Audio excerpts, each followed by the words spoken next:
Assalamualaikum warahmatullahi wabarakatuh.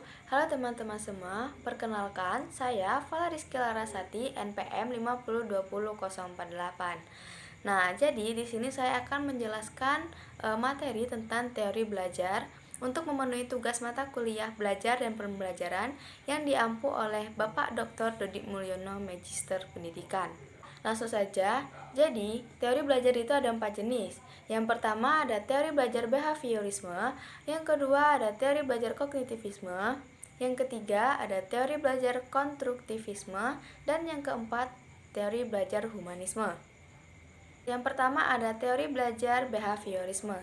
Jadi, pada teori belajar behaviorisme atau behavioristik ini menyatakan bahwa belajar itu merubah tingkah laku. Dan teori behaviorisme ini, apabila tingkah laku siswa belum berubah, maka akan berlaku sistem hukuman. Apabila siswa sudah diajarkan, namun ia tidak bisa, dan diajarkan kembali dan tidak bisa lagi, maka akan berlaku sistem hukuman. Dengan hukuman tersebut, siswa dapat termotivasi dan dapat membuat siswa jerah. Selanjutnya, siswa akan belajar lebih giat lagi. Sebagai contoh, seorang anak yang disuruh oleh gurunya untuk menghafalkan perkalian dan harus maju ke depan keesokan harinya. Namun, pada hari tersebut anak itu belum menghafalnya. Oleh karena itu, adanya hukuman untuk anak itu disuruh untuk berdiri di depan kelas oleh gurunya dan boleh duduk kembali hingga anak tersebut menghafal perkalian. Nah, di Indonesia yang berlaku adalah teori belajar behavioristik karena sistem kurikulum kita berbasis kompetensi. Maka dari itu, biasanya di sekolah-sekolah gurulah yang lebih berkuasa karena memang begitulah teori belajar ini. Proses belajar mengajar pada teori behaviorisme ini dapat digambarkan sebagai berikut. Jadi, di sini adanya stimulus, proses, dan respon. Nah, stimulus adalah media apa saja yang diberikan oleh guru atau materi yang diberikan oleh guru kepada siswanya. Contohnya, guru memberikan daftar perkalian kepada siswa. Proses adalah kegiatan yang berlangsung atau proses belajar mengajar di kelas. Sedangkan respon adalah tanggapan siswa terhadap stimulus yang diberikan oleh guru tersebut. Untuk ke teori belajar yang kedua yaitu teori kognitivisme. Jadi, teori belajar kognitivisme ini menyatakan bahwa belajar adalah perubahan persepsi atau pemahaman. Teori belajar ini lebih mementingkan proses belajar daripada hasil belajarnya. Nah, secara sederhana, teori kognitif ini menggambarkan bahwa belajar adalah aktivitas internal yang terdiri dari beberapa proses, seperti pemahaman, mengingat, mengolah informasi, problem solving, analisis, prediksi, dan perasaan. Ada juga yang menggambarkan bahwa teori belajar kognitif itu ibarat komputer.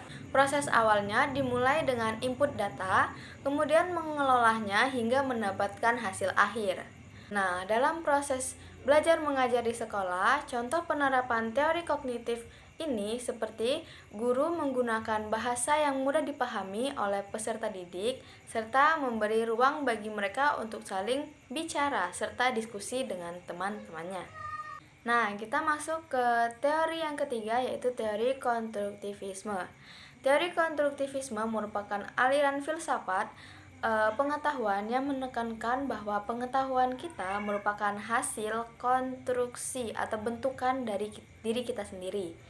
Nah, teori ini menyatakan bahwa pengetahuan adalah bentukan siswa yang sedang belajar lewat interaksi dengan bahan atau pengalaman baru. Perlu teman-teman sekalian ketahui bahwasanya teori konstruktivisme sejatinya sudah ada dari dulu, namun masih digunakan sampai sekarang karena bersifat efektif dan mampu beradaptasi dengan baik terhadap perubahan zaman.